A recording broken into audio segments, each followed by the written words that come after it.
My first musical instrument was the electric bass. I started playing the electric bass when I was 9 years old, and I fell in love with it immediately.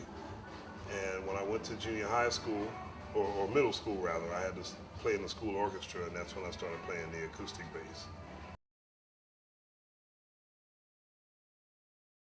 Well, my father, Lee Smith, is the reason why I wanted to play the bass.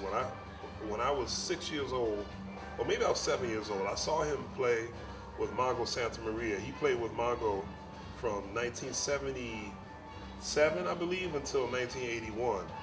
And so I saw him play with Mongo a million times.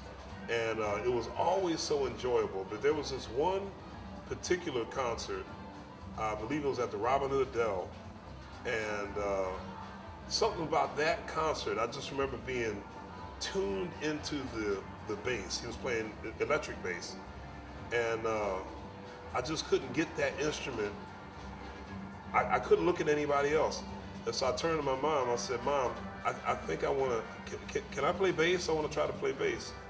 And as she always did, you know, she says, of course, no problem, you know. So my mom scrounged and hustled.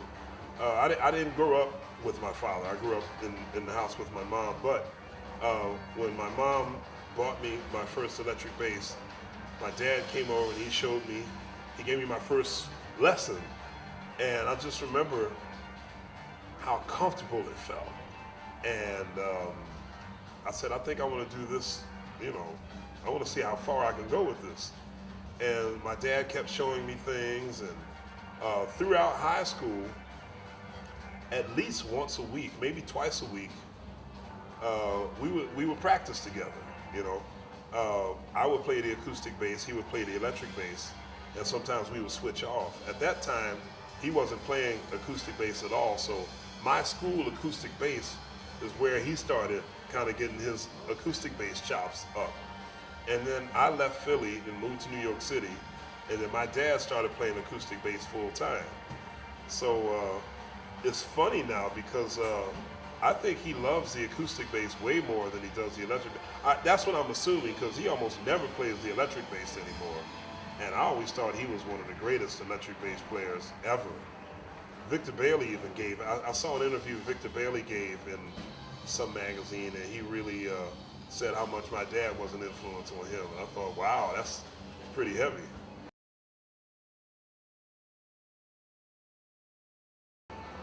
My first paid gig was, it was part of the Settlement Music School. Our youth ensemble had gotten hired to play a private party somewhere in Philly.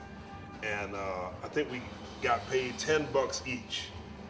And you know, for a 12-year-old, are you kidding? I mean, I started my IRA with that.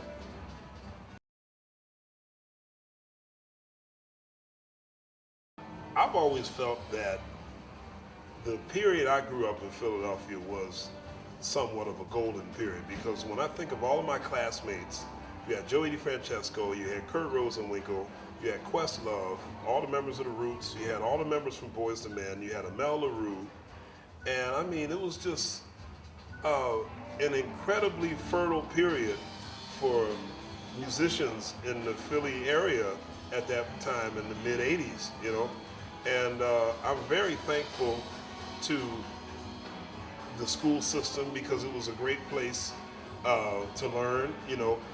As a matter of fact, a lot of working musicians like Odeem Pope would come in to my high school and sub for our regular music teacher when he couldn't make it. So, and then, you know, Joey DeFrancesco and I would sneak off to jam sessions after school.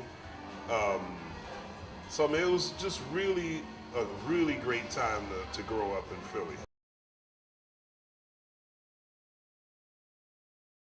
Well, it was 1987, and the NBC affiliate in Philadelphia, Bill Boggs, who got his start actually in New York, went to Philly for a couple of years and then went back to New York.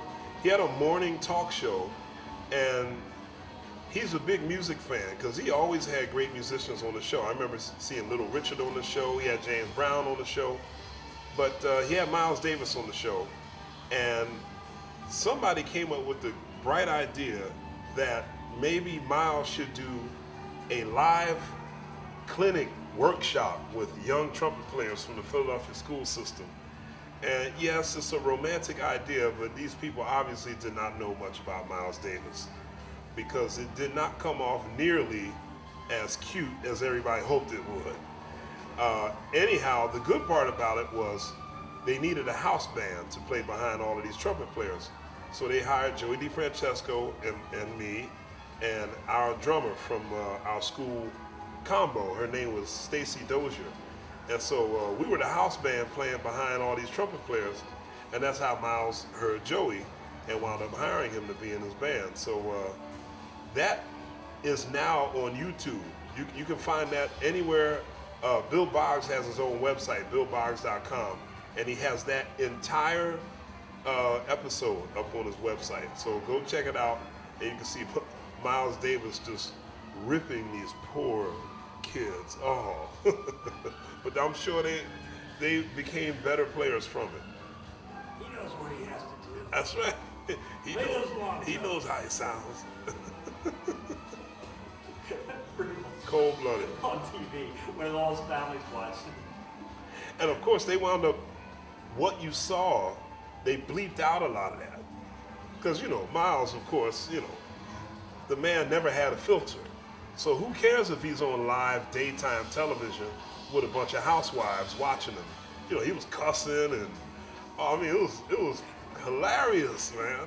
So they had to do the Saturday Night Live 5-second delay, in case they caught a couple of F words, which they did.